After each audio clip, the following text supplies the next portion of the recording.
По данным новостного союза Католической Азии, количество лагерей, в которых содержатся уйгуры и казахи, достигло 500.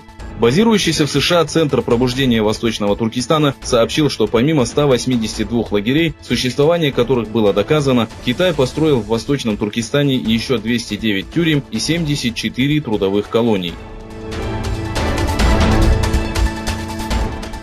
В Нидерландах началось 4-е стратегическое собрание, посвященное Восточному Туркестану, организованное Уйгурским научно-исследовательским институтом при поддержке Европейского общества просвещения и солидарности.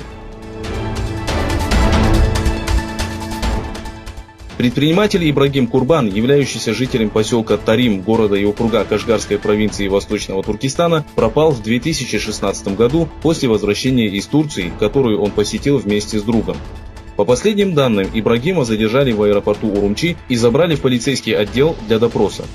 Информация о том, что предприниматель скончался в столичном аэропорте от пыток, поступила по прошествию 2 лет.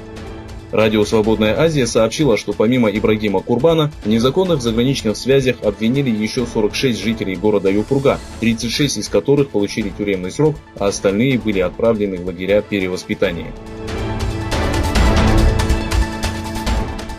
Вместо разработки эквивалентного оружия лазерному вооружению США, Китай работает над проектами, способными нейтрализовать американские технологии.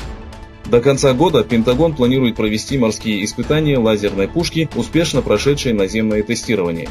С помощью данного оружия военно-морские силы США планируют уничтожать вражеские самолеты и ракеты. В рамках проекта США разместили лазерную установку на передней палубе эсминца USS Дэвей класса Арлей Бёрк, находящегося на военной базе в Сан-Диего. Китай, являющийся растущей военной и технологической державой мира, инвестирует в проекты по разработке технологий, способных противостоять лазерному оружию. Премьер-министр Англии заявил, что у него нет доказательств о вмешательстве России в выборы. Подчеркнув, что избирательная кампания проходит в нормальном русле, Джонсон заявил, что нет никаких оснований для изменения процедуры выборов. Антикоррупционные протесты, начавшиеся в Ираке 1 октября, продолжаются. По информации сил безопасности Ирака, в центре Багдада произошел взрыв автомобиля, начиненного взрывчаткой.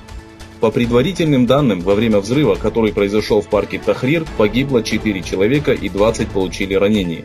Независимый совет Ирака по правам человека опубликовал отчет, в котором указывается, что в течение 45 дней погибло 319 и было ранено свыше 15 тысяч человек. Вчера демонстранты перекрыли дороги в провинции Басра, ведущие к порту Ум-Каср, и блокировали движение грузовиков.